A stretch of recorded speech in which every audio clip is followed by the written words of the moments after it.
Bonjour à tous, bienvenue aujourd'hui à notre session libre Utilisez Git pour versionner votre code source. Voilà, on va être ensemble pendant 1 heure. Moi, c'est Marion, je viens d'Open Classroom et on a la chance aujourd'hui d'accueillir Aurélien Vasse qui est mentor chez Open Classroom. Voilà, Aurélien, si tu veux dire un petit mot. Oui, présenter très rapidement. Donc, moi, je m'appelle Aurélien Vasse, j'ai 33 ans et je suis ingénieur études et développement. Je travaille depuis une dizaine d'années en entreprise, en particulier avec Git depuis quelques années. Et aujourd'hui, j'espère que je pourrai vous faire passer mon expérience pour vous faciliter la vie. Super. Alors, le contenu de ce live, en fait, donc Aurélien va vous plonger dans l'utilisation de Git pour versionner votre code source. Et du coup, ça va être une forme un petit peu différente aujourd'hui. Ça va être sous la forme d'exercices qui vont être réalisés avec vous en live. Voilà. Donc, le live est enregistré. Vous aurez la possibilité de le visionner par la suite. Et on aura des moments de questions-réponses. Donc, pendant ces instants de questions-réponses, vous avez la possibilité de soit poser vos questions à l'écrit, donc dans le petit onglet questions. N'hésitez pas d'ailleurs à le faire tout le long de la présentation. On prendra bien le temps de répondre à vos questions. Et vous pouvez également lever la main, donc en cliquant sur le petit outil de la main que vous voyez à l'écran.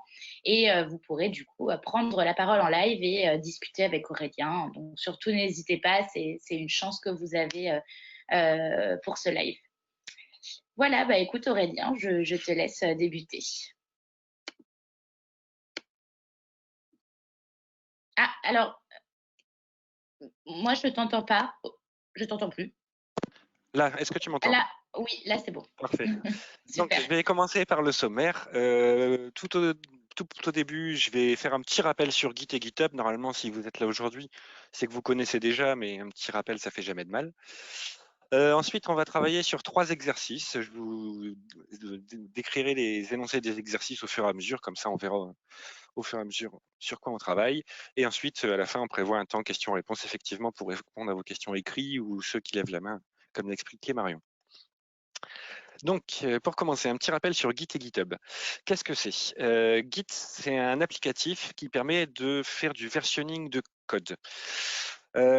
Comment il fonctionne? Il fonctionne avec ce qu'on appelle des repositories, c'est-à-dire des dossiers en fait, et avec 2 principaux types de repositories qui sont le repository distant et le repository local. Le local, c'est tout simplement votre ordinateur sur lequel vous travaillez et vous développez votre code. Et le repository distant, c'est un serveur qui va permettre de conserver l'historique et la progression du code avec différentes versions qui sont gérées plus ou moins automatiquement. GitHub, c'est une solution en ligne qui héberge la solution Git et qui permet donc de faire office de repository distant et qui apporte aussi d'autres fonctionnalités. On aura l'occasion d'en voir quelques-unes durant ce TP. Et voilà à peu près tout pour cette partie. On va pouvoir passer à la suite. Le premier exercice, c'est tout simplement de créer un repository. Comment on fait ça? Eh bien, dans un premier temps, en installant et en configurant Git. Alors, je vais reprendre l'énoncé précis.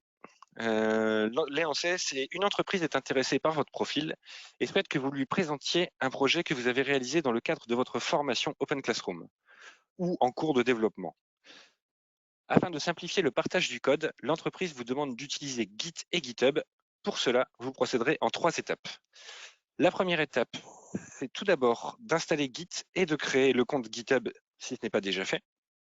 Ensuite, d'initialiser un dépôt Git local dans le dossier du projet en question et réaliser votre premier commit.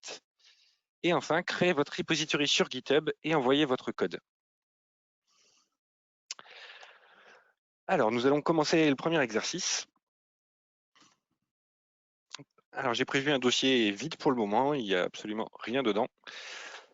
Et on va procéder étape par étape. Alors, installer Git, moi sur mon ordinateur, il est déjà installé, donc je ne vous montrerai pas l'installation, mais si vous suivez les cours Open Classroom, c'est extrêmement simple, il suffit de télécharger un fichier et de l'exécuter sur votre ordinateur. On va créer un compte GitHub. Alors pour ça, il suffit d'aller sur GitHub, de faire sign up. On va mettre un username qui est déjà pris, bien entendu. Euh, c'est parce que j'avais mis un point. On va mettre une adresse email. Alors,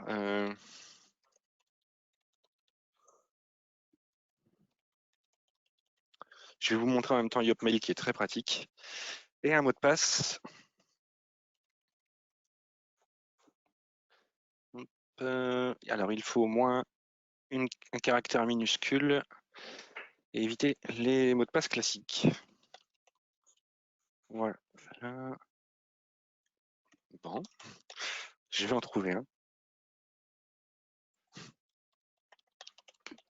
J'ai pas envie de te donner le Voilà. mien. Il est trop précieux. Bon, un petit captcha pour vérifier que c'est bien, c'est pas un robot. Voilà. On crée le compte. Voilà, donc je suis connecté sur mon compte. Maintenant, qu'est-ce qu'on fait? On va configurer notre Git en local.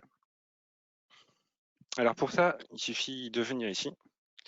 Alors Git, on vérifie, c'est version.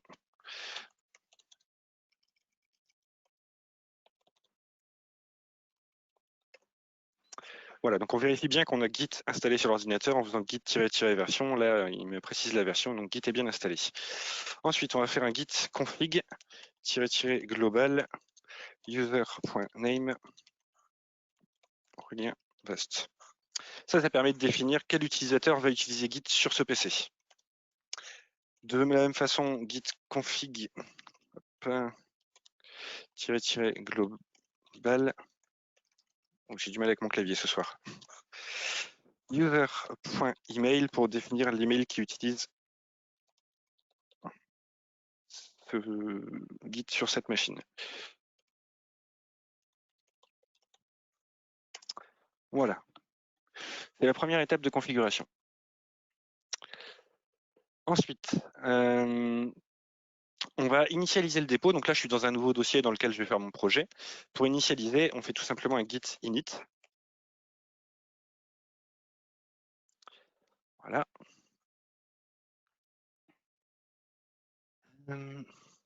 Et ensuite, il faut des fichiers tout simplement. Donc un nouveau fichier index.php par exemple.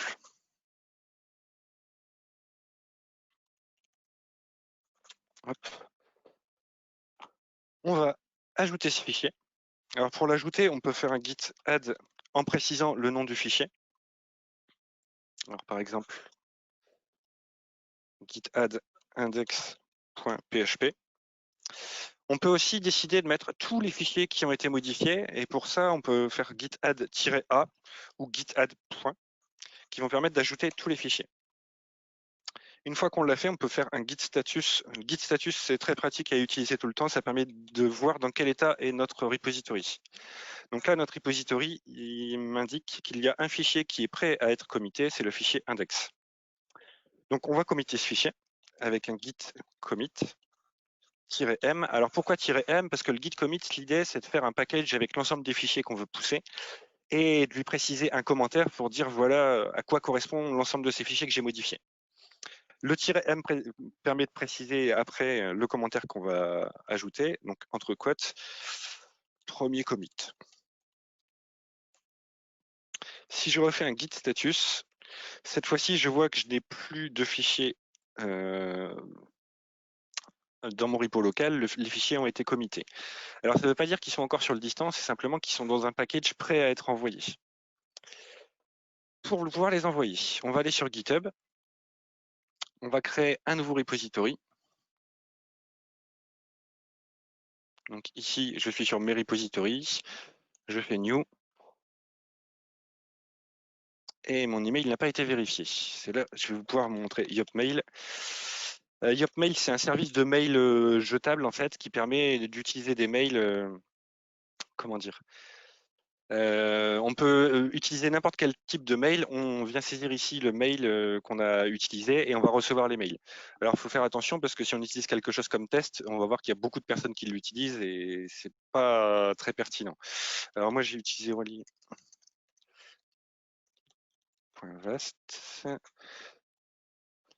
et je n'ai pas reçu de mail.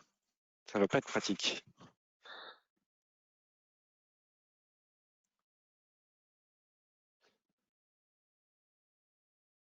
Ok, donc on ne peut pas vérifier avec Yopmail. Il y a une sécurité. Bon, je vais utiliser mon adresse mail perso.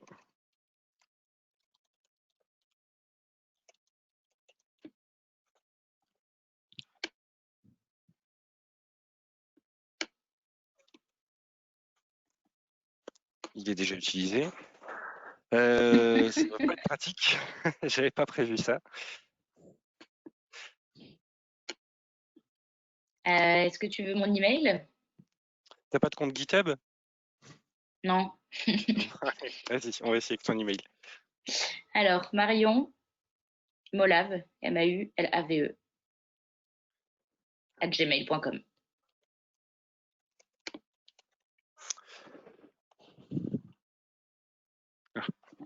Ouais.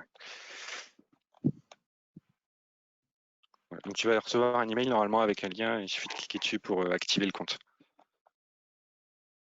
En espérant que ça fonctionne. Oui, j'ai reçu.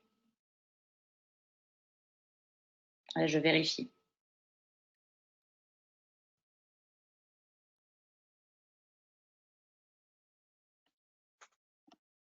Ah, mais il me demande de sign in. Ah oui.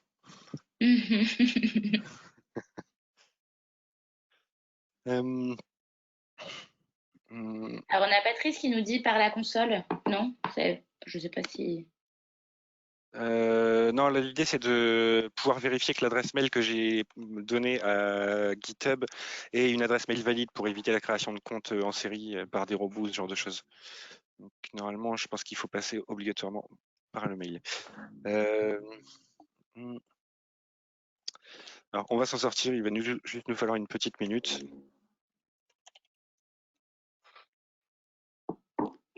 C'est bien comme ça, on voit toutes les éventualités. Voilà, tous les problèmes qu'on peut rencontrer.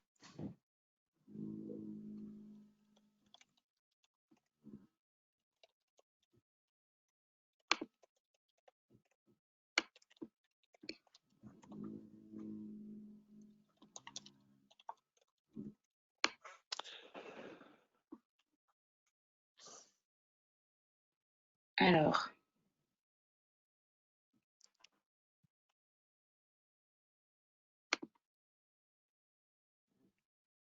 Désolé pour le petit imprévu, c'est les aléas du direct.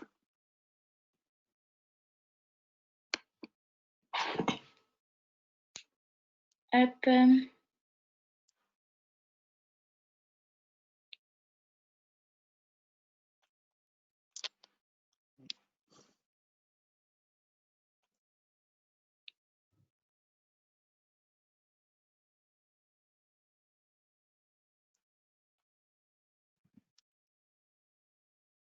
Bon, ça devrait marcher. J'ai pas l'impression. Bon, sinon, je vais utiliser mon repo perso.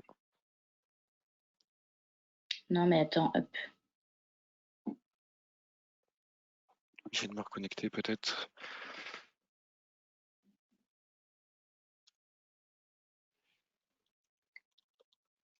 Là, c'est bon.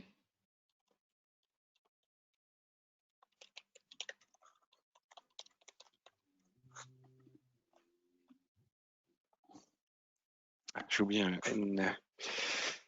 C'est bon, j'ai reçu un mail avec un code. D'accord.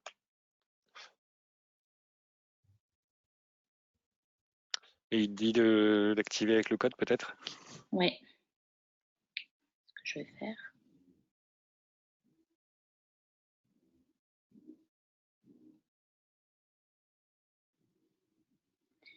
Hop.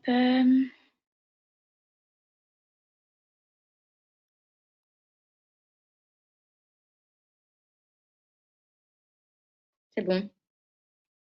Mon email a été Parfait. vérifié. Ça fonctionne. Donc, je reprends où j'en étais. On crée un nouveau repository.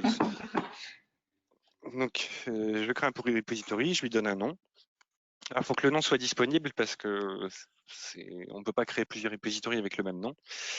On va le mettre en public et c'est à peu près tout pour le moment. On crée le repository. Une fois que le repository est créé, on va retourner en ligne de commande. Ici, on va faire un git remote add origin. Cette commande, en fait, elle va permettre d'associer le repo distant avec notre repo local.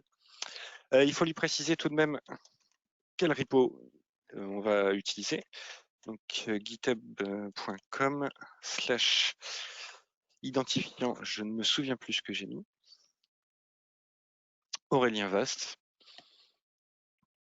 Donc le nom du compte / le nom du repository projet live.git. Voilà, normalement, il doit être maintenant associé.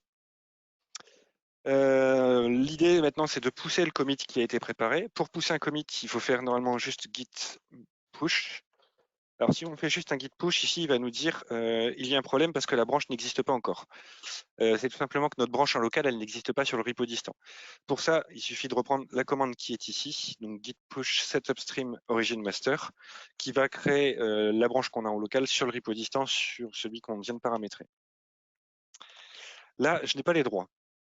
Alors, il faut savoir que pour Git, surtout pour GitHub, en fait, on utilise la communication en SSH. C'est ce que j'ai précisé justement au-dessus quand j'ai configuré, alors je ne le retrouve plus, mais quand j'ai configuré ma connexion distante. Pour faire ça, il faut passer par plusieurs étapes. La première étape, c'est de créer une clé SSH. Alors ça, vous pouvez le faire dans vos lignes de commande avec la commande ssh keygen. Alors ssh-keygen -t RSA pour le type qu'on veut utiliser, -b 4096 c'est le type d'encryptage de la clé, et -c pour notre mail aurélien.vast@yopmail.com avec un P. Voilà, donc là il génère une clé SSH. Il demande si on veut l'enregistrer dans ce fichier-là. Si on ne souhaite pas, on peut préciser un autre chemin de fichier. Je ne vais rien préciser, comme ça, ce sera dans ce fichier-là. Ici, il faut un mot de passe pour l'encryptage de la clé.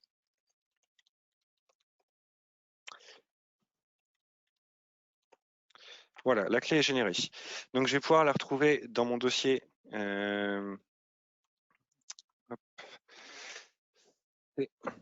Deux points.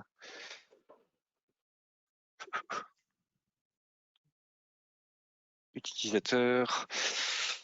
Aurel.ssh.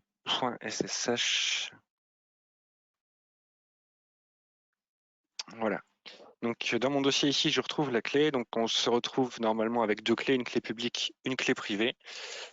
Il faut en récupérer une des deux pour ensuite la mettre sur GitHub pour définir que notre ordinateur a le droit de communiquer avec GitHub de façon sécurisée en SSH. Donc, si je ne me trompe pas, c'est la clé publique qu'il faut récupérer. Donc pour ça, on ouvre le fichier, pas avec Publisher.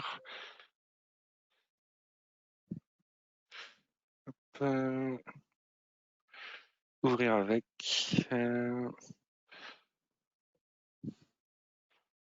Notepad, par exemple. Voilà, donc là j'ai ma clé, je la copie en entier. Je retourne dans GitHub. Au niveau de mon profil, alors, dans les settings, SSH key ici, on peut faire une nouvelle clé SSH. On lui met un titre ordinateur perso, c'est juste un titre pour reconnaître si jamais on utilise plusieurs clés SSH. Et on colle la clé ici. Voilà, la clé a été ajoutée. Cette fois-ci, si je retente, hop, git, alors je vais reprendre la commande, git push setupstream origin master. Il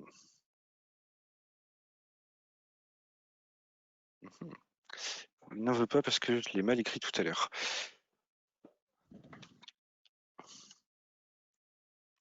Ici, j'ai fait une faute dans mon nom.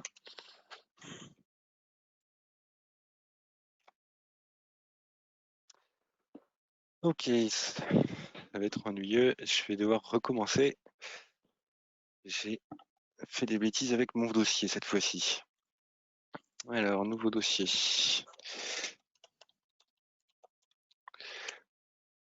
Hop. Sélectionner un dossier.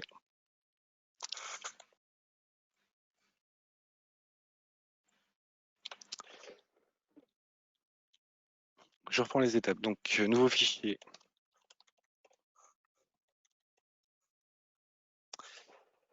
Git init. Ensuite,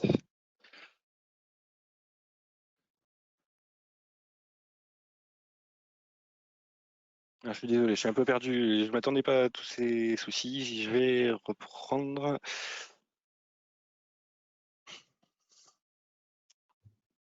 Alors, git config, c'est bon. Git init, git add. Pour ajouter le fichier, git status, on vérifie le fichier est bien préparé. Git commit-m avec le commentaire.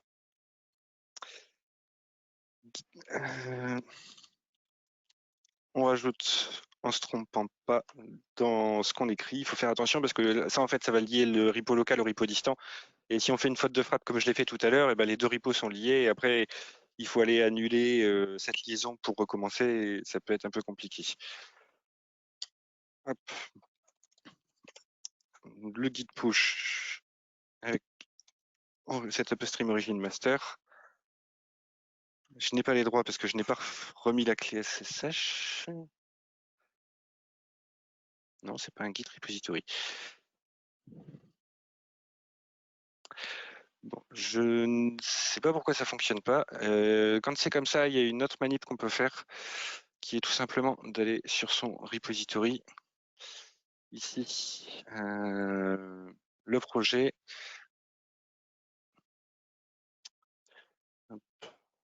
Et ici, on peut voir la clé. Alors, c'est exactement ça.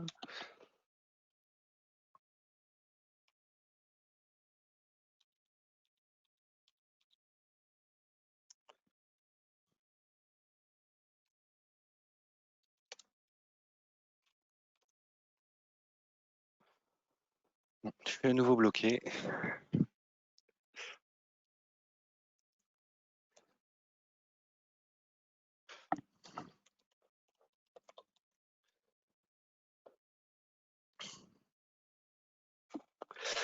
Je vais vous proposer la procédure inverse pour que ça fonctionne. La procédure inverse, c'est passer, au lieu de cloner, enfin, de pousser le repository local vers le repository distant, on peut aussi cloner le repository distant vers le repository local pour les associer. Alors pour ça, il suffit de faire un git clone avec ce qui a été récupéré, donc ce que je vous montrais juste avant, qu'on trouve ici.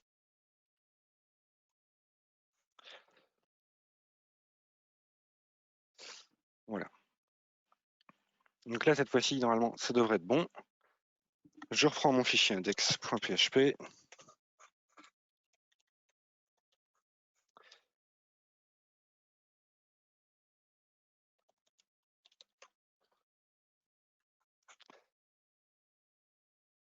Je ne suis pas positionné sur le bon dossier.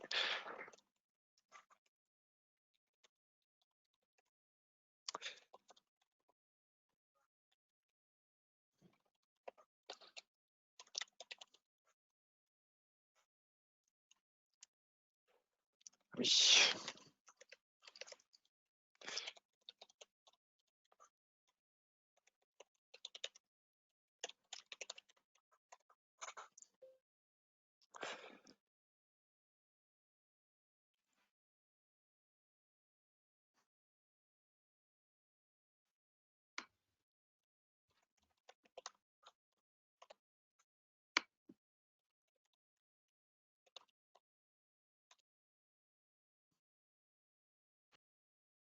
Aurélien, Oui. alors je te rajoute juste un petit point. Tu penses qu'on peut zoomer un tout petit peu? Les étudiants aimeraient bien voir Ah, pour le en un peu plus terminal, c'est gros. peut-être Ouais, pas. ouais, ouais, Oui, ouais, ouais. C'est un oui, je petit dois peu pouvoir petit, faire ouais. ça.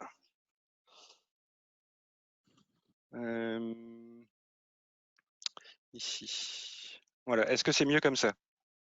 Oui, je pense que c'est mieux comme ça. Super, merci.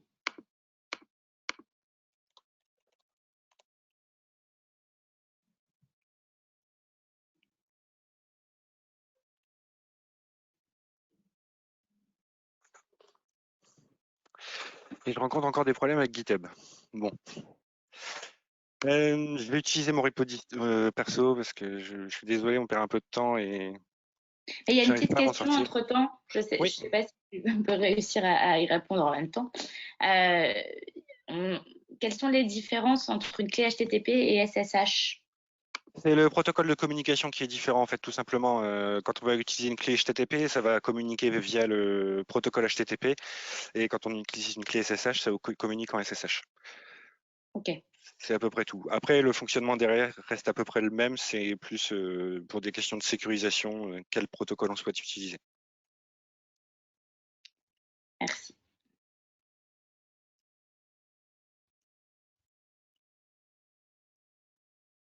Alors,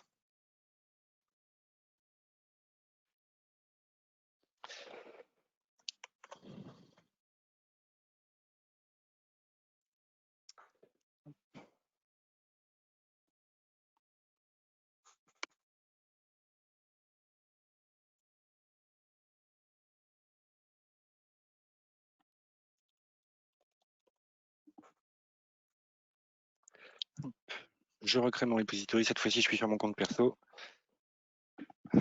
Je reprends ça.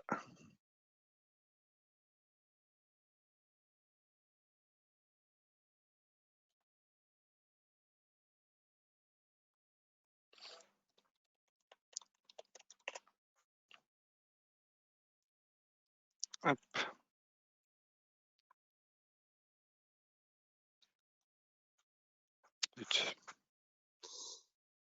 Donc un git clone à partir du repository qui se trouve ici.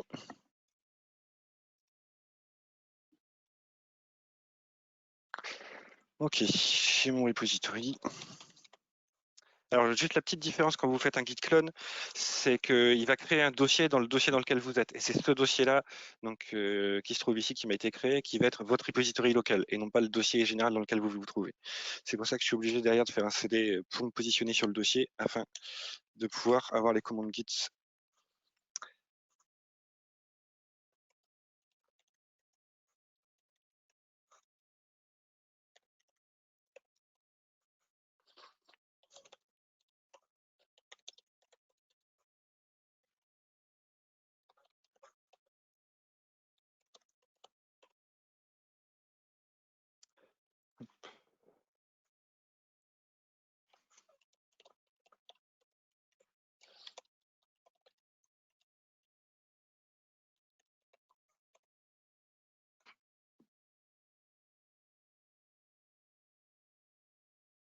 Voilà, cette fois-ci, je pense que c'est bon.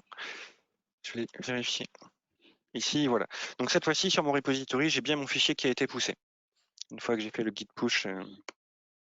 Cette fois-ci, par contre, j'ai réussi à faire le git push, contrairement à ce que j'avais dit tout à l'heure, juste avec git push et pas avec le git push --set upstream, tout simplement parce que j'ai cloné à partir du repository distant. Donc la branche existe déjà sur le repository distant, elle a été dupliquée sur mon repository local et je n'ai pas besoin de la recréer en distant avec le set upstream origine.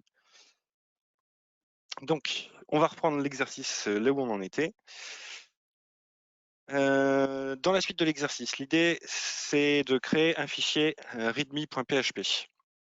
Donc, on va faire un nouveau fichier readme.md, pardon, j'ai dit .php.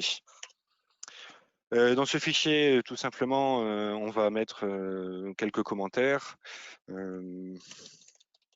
On peut mettre des informations. En fait, on va mettre des informations sur le projet. Il faut savoir qu'on peut utiliser le Markdown. C'est une syntaxe d'écriture qui va nous permettre de mettre en forme ce fichier. Je ne vais pas l'utiliser aujourd'hui. Vous pourrez regarder par la suite si vous souhaitez comment on fait. C'est assez simple à réaliser.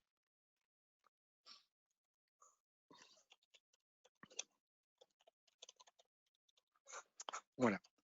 Donc de la même façon, ce fichier, je vais faire un git add, git commit-m fichier readme et un git push.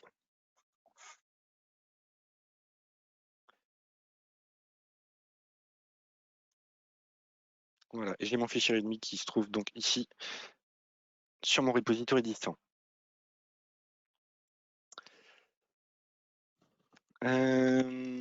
c'est à peu près tout pour le premier exercice. C'était quelque chose de basique. J'ai rencontré quelques difficultés, mais on va réussir à avancer maintenant. Donc, on a réussi à installer et configurer avec un peu de difficulté Git et GitHub, créer un repository et un projet sur le repository distant et en local, et envoyer un premier fichier, donc README, sur ce repository. On va passer à l'exercice suivant qui consiste à réaliser une pull request. Alors, je vais vous lire l'énoncé. Après avoir consulté votre projet, l'entreprise qui vous a contacté veut travailler avec vous. Comme pour tous ses collaborateurs, elle souhaite que vous créiez un fichier avec vos informations sur leur dépôt GitHub qui recense tous les collaborateurs. Pour cela, l'entreprise vous demande d'effectuer une pull request sur son repository pour y créer un nouveau fichier. Le fichier portera comme nom votre identifiant GitHub suivi de l'extension .md. Dans le fichier, vous ne renseignez que votre prénom et le parcours que vous suivez. Ne mettez pas d'informations personnelles pour un exercice en tout cas. Alors, ce qu'on va commencer à faire, c'est faire un fork du projet en question. Alors, je l'avais ouvert tout à l'heure. J'ai un repository prêt pour ça. Voilà. Donc, j'ai un repository qui existe déjà. Un fork, c'est ce qu'on retrouve ici. Un fork, c'est une fourchette en anglais. Et pourquoi on appelle ça comme ça? C'est tout simplement parce qu'on va prendre un repository et on va en créer une sorte de copie pour pouvoir travailler de notre côté sans impacter le repository initial. Donc, on va cliquer sur fork.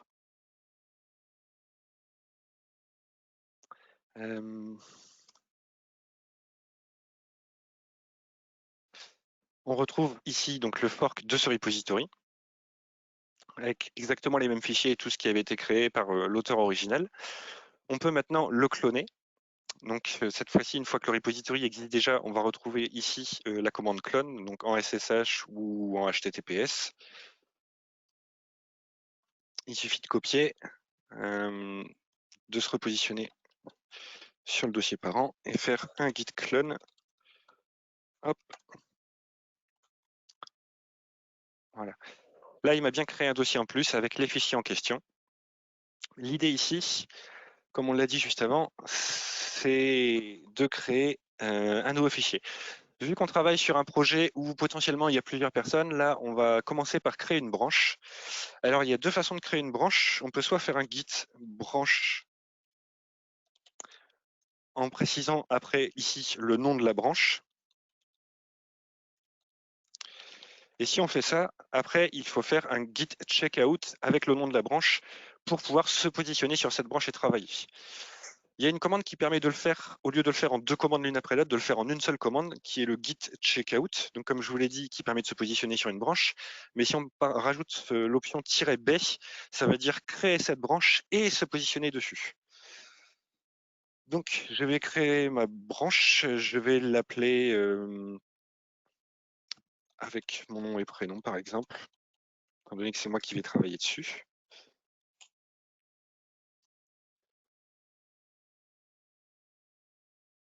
J'ai oublié de me repositionner sur le dossier. Exercice.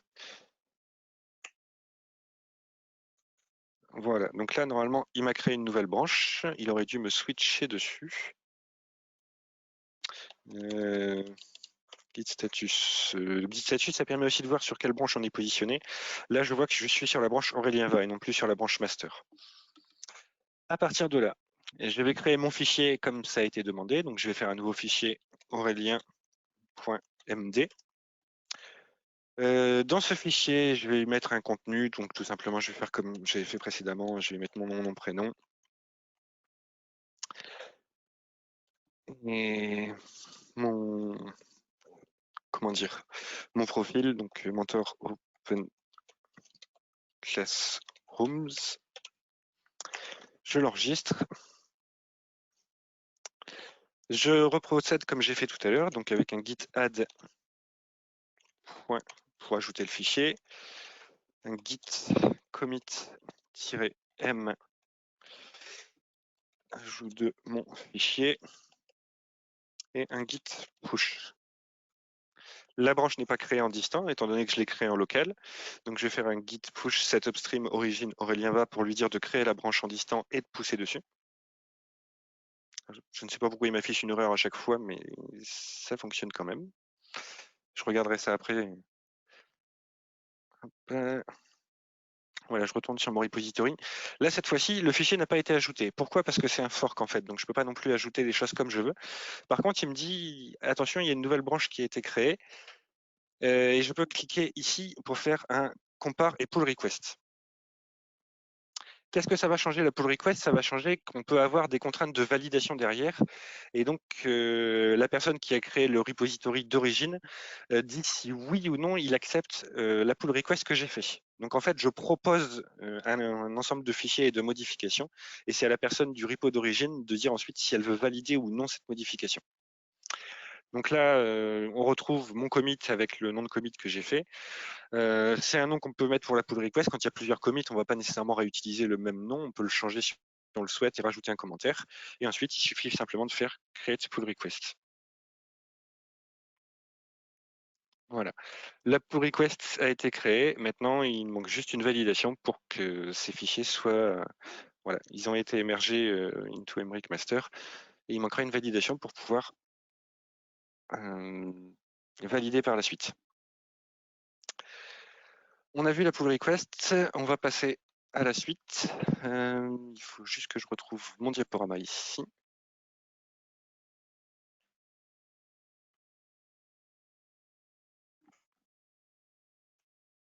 Donc l'exercice suivant, qui va être le travail sur les branches et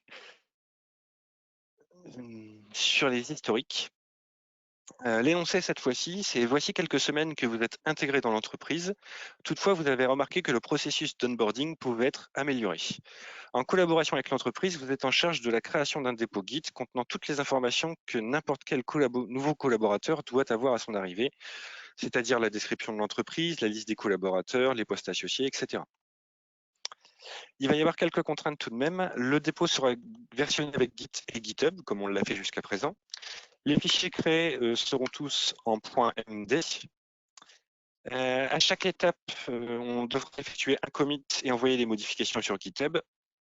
Et on ne doit pas travailler sur la branche principale, mais sur une branche à part. On pourra ensuite fusionner au fur et à mesure avec l'accord de l'entreprise la branche sur laquelle on a travaillé avec la branche principale. Alors, cette activité, elle va se dérouler en plusieurs étapes. La première étape, c'est tout d'abord l'entreprise nous demande de créer un fichier entreprise.md dans lequel on pourra mettre une description et quelques lignes de l'entreprise. Et on pourra aussi ensuite créer un fichier collaborateur.md dans lequel on va mettre le nom des collaborateurs dans l'entreprise ainsi que leurs postes respectifs. Alors, on va commencer par créer le repository. Aurélien, Oui. je ne sais pas si c'est possible. En fait, je viens juste de recevoir une question d'un étudiant qui, au niveau de la Oui. pull request, qui en gros demandait si c'était une pull request de la master ou de la deuxième branche, ce que tu as fait juste avant. C'est une bonne question. C'est une pull request de la branche que j'ai créée vers la master. Ok. C'est ce qu'on retrouve ici en haut, en fait. Ok, je pense que... Merci. Oui, c'est bon, merci. C'est tout clair. Donc, je reprends. Ouais, et puis si tu peux me zoomer un petit peu aussi pour la partie. Oui. Hop, je vais avancer dans le diaporama. Donc, c'est pas le bon.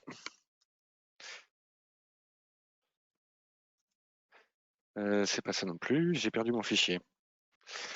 Ah, ça c'est de ma faute. Voilà. C'est moi. Voilà. Oui. Alors, on va créer un nouveau repository. Entreprise. Toujours pareil, je ne reviens pas dessus, je pense que vous avez compris le concept. On va cloner ce repository dans un nouveau dossier. Hop, je me replace sur mon dossier supérieur. Git clone du repository. Voilà, le repository est cloné. Pour l'instant, il n'y a rien dedans. Je vais me positionner dessus. Maintenant que je suis positionné, donc la première étape, on a dit créer un fichier entreprise.md. Donc entreprise.md. Petite description de l'entreprise, donc entreprise fictive pour l'exercice. Une entreprise F, enfin, fictive, composée de X salariés, etc. Donc voilà, ici on met un peu la description de l'entreprise, qu'est-ce qu'elle fait, quel est son secteur d'activité, etc. Je ne veux pas prendre 2 ans là-dessus en plus, ça n'a pas vraiment d'intérêt. On est déjà un petit peu en retard. Et un fichier collaborateur.md. Dans ce fichier, je vais mettre les noms des collaborateurs, donc Jean Dupont, avec son rôle. Jean Dupont et RH.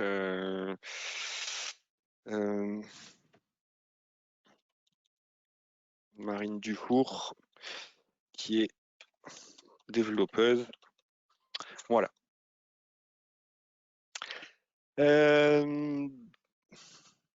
Ensuite, j'ai oublié qu'il fallait créer une branche. Alors, ça peut arriver. Tant qu'on n'a pas fait de commit, ça pose pas de problème. On peut toujours créer la branche. Donc, avec un git checkout, checkout-b, le nom de la branche, création fichier entreprise collaborateur. Alors toujours faire attention, les noms de les branches, il faut que ce soit du camel case ou des choses comme ça. On ne peut pas utiliser d'espace dans un nom de branche. Voilà, la branche est créée. Si je fais un git status, je suis bien sur ma branche en question et j'ai 2 fichiers qui ont été modifiés et qui n'ont pas été poussés pour l'instant. Git add git commit-m création des fichiers. Git push. La branche n'existe pas, toujours la même chose.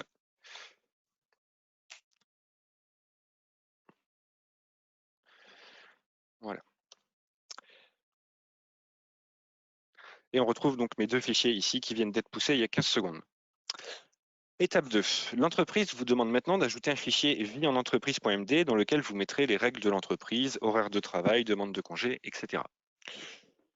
Donc, on ajoute un nouveau fichier.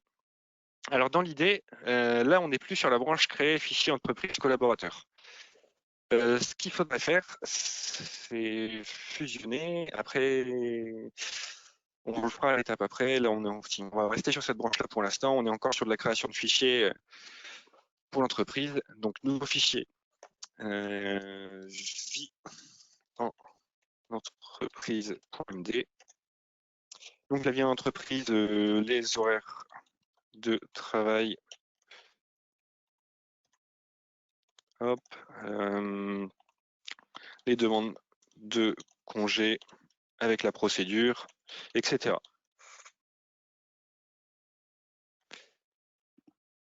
De même, on va pousser les sources. Donc, un git add, un git commit,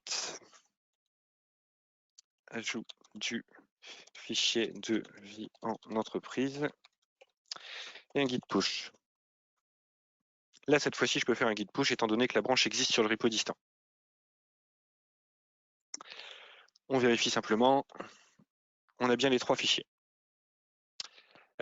Ensuite, l'étape suivante, l'entreprise valide vos documents et vous donne le feu vert pour fusionner votre branche avec la branche principale. Alors, comment on va faire ça? Pour fusionner une branche, c'est pas très compliqué. On la fusionne avec un git merge.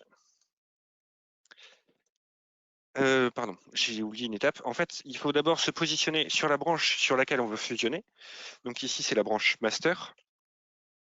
Git checkout master. Voilà, si on fait un git status, on voit qu'on est bien positionné et on n'est pas positionné sur la branche master.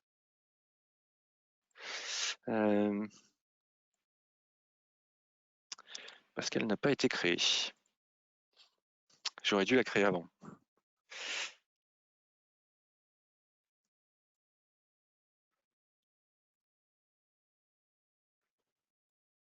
Bon.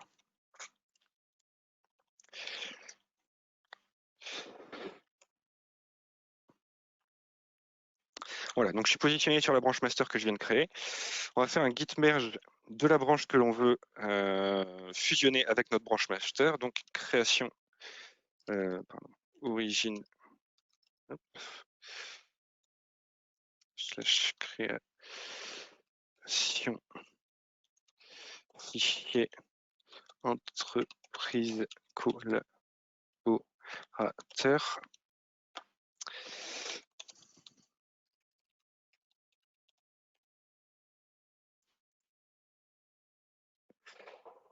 Oui, ça ne va pas parce que tout simplement j'ai créé la branche à partir de la branche, donc elle est déjà up to date.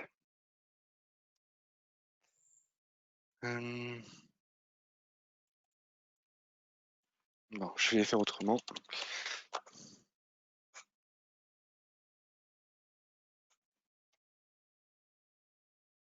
Voilà, j'ai la branche master.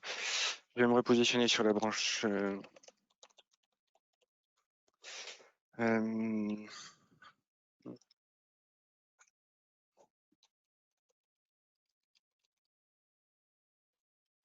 création.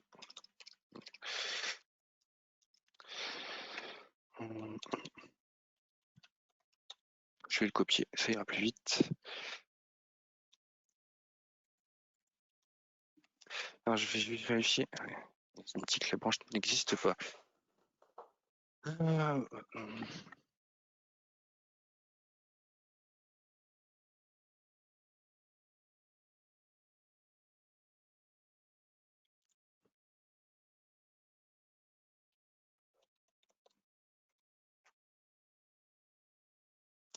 Bon, je suis désolé, je rencontre beaucoup de soucis ce soir.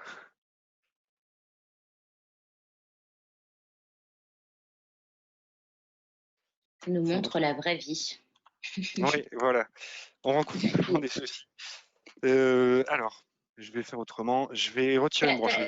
Je crois que Oui. tu as tapé 2 fois création apparemment. Alors, je ne sais pas si c'est ça qui... Ah oui, bien vu. Eh ben voilà, Ça doit bravo être ça. Yannick.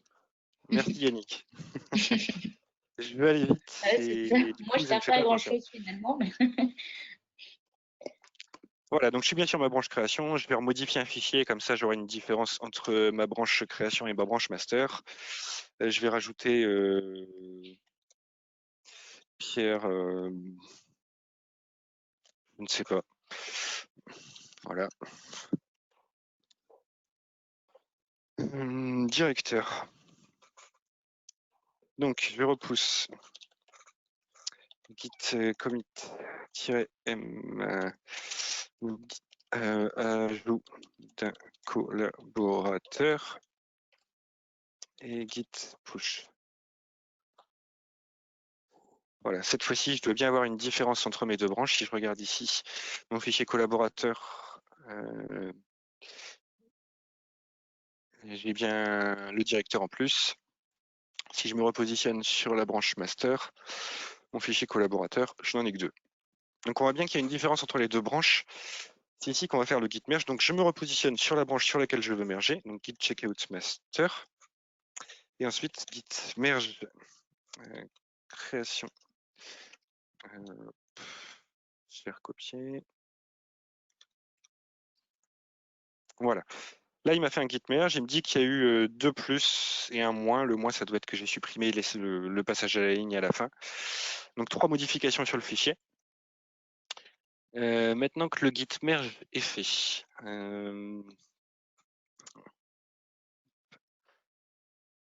donc on n'a toujours pas le fichier qui a été modifié ici. En fait, on a prévu le merge, mais de la même façon, en fait, il faut faire un git commit-m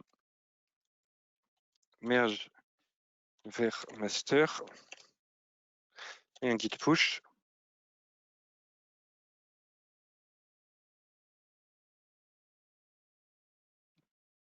Et cette fois-ci, nos modifications ont bien été mergées sur la branche master. Donc je suis positionné sur la branche master et on voit bien que les modifications ont été poussées dessus.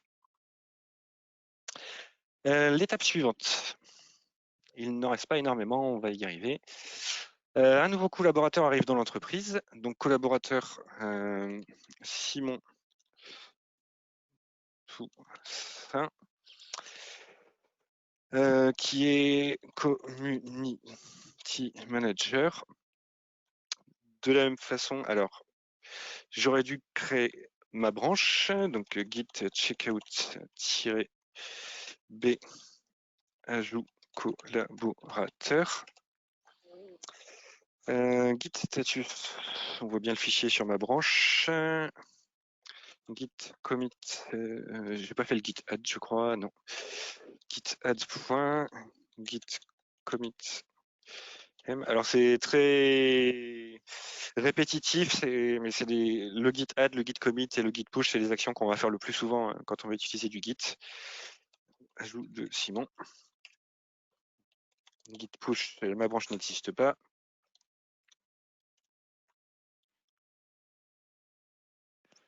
Voilà.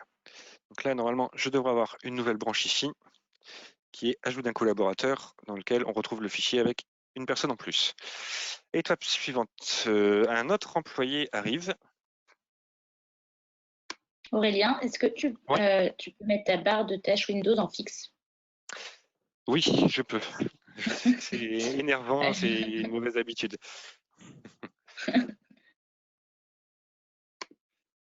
C'est tout bon pour moi. Voilà, elle ne bougera plus. Donc, un nouveau collaborateur arrive à nouveau. Le collaborateur, donc de la même façon, on va rajouter le collaborateur Patricia Thomas, intégratrice. Toujours pareil, git add, git com, je vais même reprendre. Ajout de Patricia et git push. Et l'entreprise m'autorise à fusionner mon fichier. Donc, de nouveau, je fais un git checkout master et un git merge de la branche que j'avais nommée ajout collaborateur.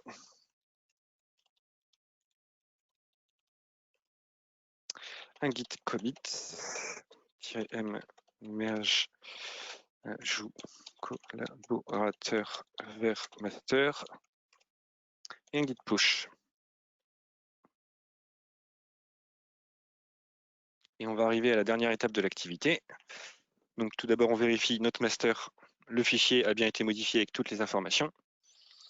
Et la dernière étape, on nous dit finalement notre collaborateur Simon Toussaint n'a pas été conservé, on a interrompu sa période d'essai et il faut annuler le commit. Alors comment on va faire pour annuler le commit? La première chose, c'est de réussir à retrouver le numéro de commit. Pour ça, c'est pas très compliqué. Alors on peut aller le récupérer directement dans GitHub, mais on peut le faire aussi en ligne de commande. Je vais me repositionner sur ma branche git checkout ajout collaborateur et on va faire un git log. Avec le git log, on voit tous les derniers commits qui ont été faits récemment sur cette branche. On retrouve donc le commit avec ajout Patricia et on doit avoir le commit ajout Simon. Je ne le vois pas.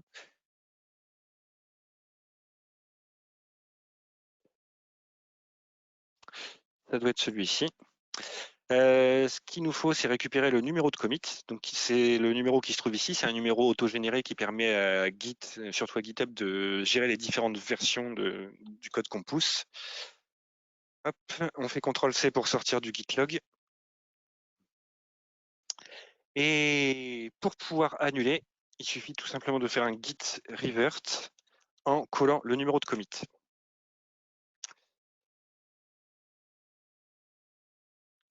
Et j'ai pas pris le bon. Bon, ça revient à peu près au même. Il faut juste être sûr de prendre le bon. Si vous avez un doute avec le gitlog, vous pouvez donc aller voir, comme je l'ai dit, sur GitHub, dans l'ajout collaborateur. On peut voir historique ici. On voit les différents commits qui ont été faits. Si je vais sur le commit de Simon, j'ai le numéro de commit qui se trouve ici. Donc c'est le même, c'est celui qu'on peut utiliser pour faire le git revert.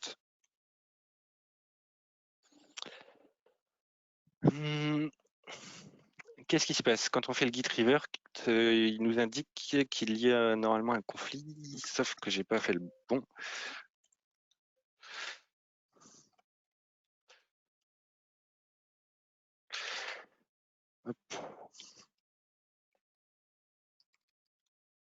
C'est toujours pas le bon. Donc, je recopie le numéro de commit. Voilà.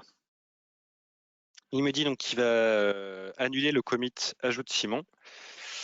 Please enter a commit message for change, line starting with dièse will be ignored. Donc il faut tout simplement que je rentre un commentaire. Le commentaire a déjà été écrit d'ailleurs, revert. Je ne sais plus comment on valide, j'ai un doute.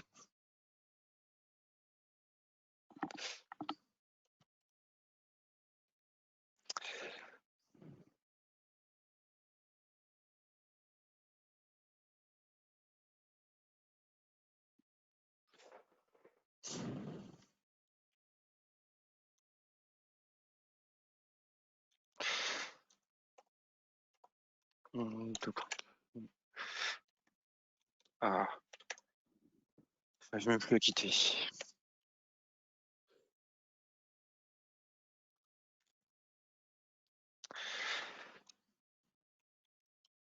Il y a une suggestion. Oui.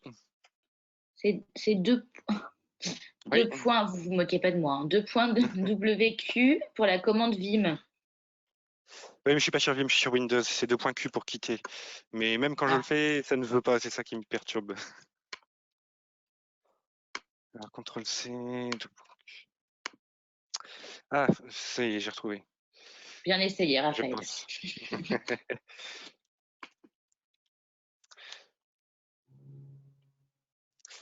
Hop.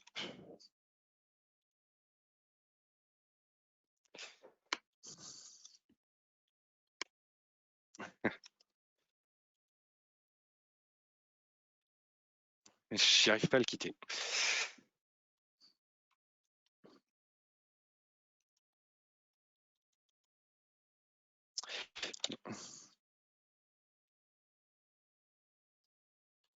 Ah oui.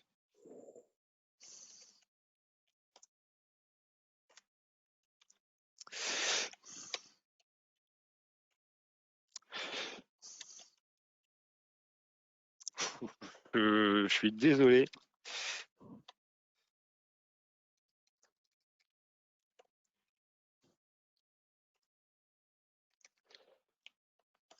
Voilà. Donc, je pense que ça fonctionne aussi comme ça.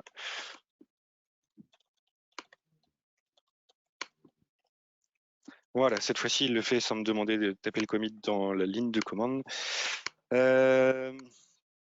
Il m'affiche une erreur. Il me dit normalement qu'il y a sur mainline git revert. C'est ben non. Ça, il me dit que le -m n'existe pas.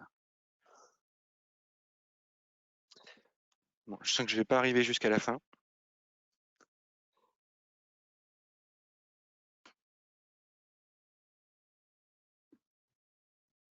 Ah, c'était la dernière étape de. C'était la toute dernière étape. En fait, l'idée, c'est que derrière, ça génère tout simplement un problème parce que le fichier Simon, enfin le commit Simon a été fait avant le commit de Patricia et ça pose un problème tout simplement parce qu'il y a un conflit qui est généré. Dans ce cas-là, il affiche un fichier dans lequel on voit le fichier et on voit des lignes avec un head qui précise les lignes qui sont en conflit. Il suffit tout simplement de supprimer la ligne qu'on veut supprimer et supprimer le head pour enregistrer et c'est terminé. Après, git add, git commit, git push et le commit a été annulé. Voilà. Okay. Je suis désolé de ne pas être arrivé jusqu'au bout, ça a été un petit peu compliqué aujourd'hui. Mais alors, oui, vas-y, tu veux peut-être finir. J'ai pas grand chose de plus à ajouter à la limite. Par rapport à GitHub, il y a quelque chose qui peut être utilisé, des petits outils en plus, ce sont les issues avec des milestones. Ça permet de gérer vos projets, de pouvoir définir un ensemble de tâches à réaliser. Et vous pouvez aussi utiliser un project, donc ça va être des colonnes que vous définissez. Ça peut être des colonnes à faire, en cours, terminées. Et vous pouvez faire glisser vos issues dans ces colonnes et ça vous permet de mieux gérer le projet. C'est des outils qui sont très pratiques à utiliser, surtout quand on travaille en équipe. J'aurai pas le temps de vous en montrer plus, mais j'essaierai de prendre le temps de faire une petite vidéo là-dessus par la suite pour vous montrer ça. Voilà. Ok. Et alors, justement, Aurélien, bah non, mais bon, c'est votre vie au quotidien. Hein, Mm. Si tout marchait, ce serait toujours trop beau Ça serait bien. et on vivrait dans le monde des bisounours. Mais, et du coup, juste, enfin, moi, je trouve que c'est intéressant du coup d'avoir eu tous ces petits points aussi, parce que ce serait quoi le conseil finalement que tu donnerais aux étudiants Open Classroom? Parce que toi, du coup, tu vas réussir à passer par plein de trucs, tu vois, que tu connais Oui. déjà et tu arrives à te débrouiller. Voilà, ce serait quoi le conseil que tu donnerais pour ceux qui Le vont. Ouais. tout premier conseil que les étudiants n'aiment pas, et je suis passé par là aussi, c'est d'éviter, il y a pas mal d'outils qui existent pour faire du Git sans avoir à faire des lignes de commande. Je déconseille d'utiliser ces outils dans un premier temps. C'est important de passer par la ligne de commande pour comprendre comment on fait, qu'est-ce qui se passe, etc.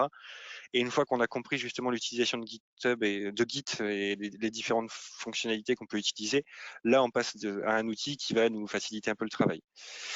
Si on commence directement avec un outil, au final on ne sait pas ce qui se passe derrière. Tant que ça marche bien, tout va bien. Et le jour où ça ne fonctionne pas, je suis peut-être pas le mieux placé aujourd'hui pour en parler, mais voilà, ça peut arriver. Le jour où ça ne fonctionne pas, quand on n'a pas l'habitude de ligne de commande, au final on ne sait rien faire, on est complètement perdu et on reste bloqué. Ça c'est le premier conseil. Deuxième conseil, après, il y a pas mal de procédures qui peuvent être mises en place sur dans quel cas on crée une branche, dans quel cas on crée un commit, comment on nomme les commits, l'utilisation des issues dans les commits. Ça, c'est des choses aussi qui vont varier d'une entreprise à l'autre. On n'aura pas toujours les mêmes protocoles. Euh, Ça peut être bien de s'habituer dans un premier temps donc, au Git Flow. Si vous ne connaissez pas, vous pouvez le trouver très facilement. C'est un processus d'utilisation de Git qui est assez utilisé en entreprise, qui est assez récurrent parce qu'il est bien organisé et il permet d'avoir vraiment des choses claires et pas trop de soucis en général. Et après, il faut rester ouvert aussi au fait que quand vous arrivez dans une entreprise, vous allez peut-être utiliser un autre processus et il faut réussir à s'y adapter. Et pour ça, il faut connaître Git. Et je reviens au premier point, passer par la ligne de commande. Ok, merci. Alors, est-ce qu'il y a quelques petites questions? En attendant les euh, questions, j'ai rajouté Oui, des références vas-y. là sur ma slide de questions. Il y a 3 sites. Il y a Git Branching, c'est un site qui permet de travailler des petits exercices assez ludiques où on voit les branches dessinées à côté. Ça peut être utile pour apprendre Git et avancer sur ses compétences Git. Et après, les documentations Git et GitHub qui permettent de résoudre pas mal de soucis en général, quand on a le temps de les lire. Voilà. Donc les questions, je t'écoute, Ok, Marion. super, merci beaucoup. Alors, tac, tac, tac. Hop. Euh, Il y a Raphaël qui lève la main. Alors, je ne sais pas si c'est parce que tu intervenais tout à l'heure, Raphaël, mais au cas où, je te donne la parole. Voilà, tu as le micro activé, Raphaël. Ok, bonjour, vous m'entendez? Oui, super. Ok. Non, alors non, c'est donc rien à voir avec tout à l'heure. J'avais juste une petite question. C'est des erreurs que je fais, enfin ça m'est arrivé il y a pas longtemps. Par exemple, je commence à travailler sur la branche master, je commence à faire des commits, et là je me dis mince, en fait, il fallait que je crée une autre branche à la place. Et du coup, comment est-ce que tu auras un conseil, un truc simple et pratique, parce que je sais que j'avais un peu galéré, parce que j'ai pas encore Alors, l'habitude d'utiliser Git à fond, mais pour, tu sais, pour ouais. garder les commits et les passer sur une nouvelle branche directement. Voilà. Première chose à faire, si les commits n'ont pas encore été faits, je l'ai montré tout à l'heure, j'ai oublié de créer la branche et voilà. Tant que les commits n'ont pas été faits, en fait, tu peux créer ta branche et ça va tirer la branche avec les modifications et tu n'auras pas de souci. Si les commits ont été faits, tu peux annuler les commits et revenir à la même étape, les fichiers modifiés. Alors pour annuler les commits, c'est le git reset-soft qui permet de revenir en arrière. Je pourrais te redonner la commande précise après, je ne l'ai plus exactement en tête, mais il y a un argument précisé derrière. Et du coup, ça te permet de revenir à la première étape où tes fichiers sont modifiés mais pas encore committés, tu crées ta branche et tu peux pousser. Ça, Après, pardon. Ouais. une fois que c'est poussé, c'est plus compliqué. Il faudrait annuler le commit. Donc là, le revert, il y a une différence aussi entre le revert et le reset. Le revert va conserver l'historique, c'est-à-dire il va te dire ton commit a été envoyé et après un peu plus loin ton commit a été annulé. Mais tu conserves bien qu'il y a eu un commit qui a été fait et un commit qui a été annulé. Si tu fais un git reset, par contre, le commit va être annulé et du coup il n'apparaîtra plus. Donc bien choisir lequel des deux tu souhaites faire. Dans le cas où tu veux annuler ton commit pour pouvoir le faire sur une autre branche, il vaudra mieux faire le reset. Attention de comment on le fait, il est possible que tu perdes tes sources dans ce cas-là. Donc bien se renseigner là-dessus. Et une fois que tu as fait ça, tu as annulé le commit et on en revient à l'étape précédente. Tu recrées ta branche et tu repousses tes sources de la même façon.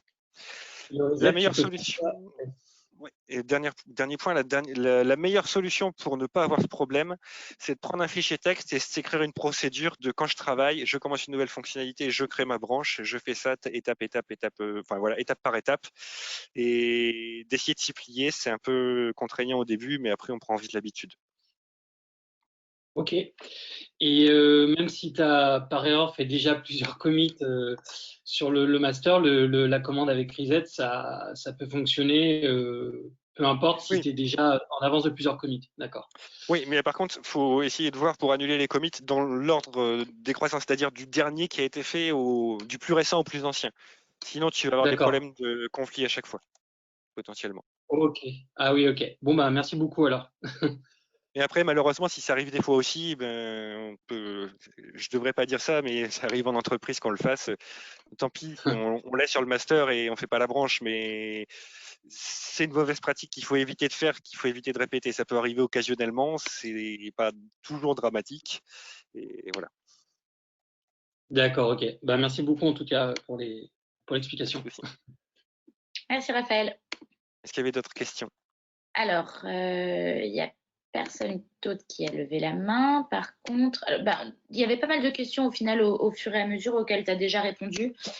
Là, il y a juste Patrice qui a rebondi sur votre discussion en demandant annuler sur le serveur et faire un remote. Est-ce que ça marche aussi? Et faire un remote. Je ne vois pas ce que ça veut dire faire un remote. Patrice, il faut détailler un petit peu. Sinon, écoute, il y avait juste une question. Comment éviter les 5 cas dans Source Control quand on ouvre un dossier? Waouh, alors attends, moi aussi j'ai du mal ce soir. Je crois que c'est les annonces du gouvernement.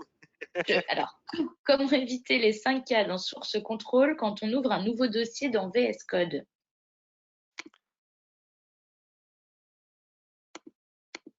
Faut détailler aussi, c'est pas clair. Est-ce que je peux la lire la question parce que j'ai un peu du mal à comprendre? Je sais pas si tu as. Non, j'ai pas accès.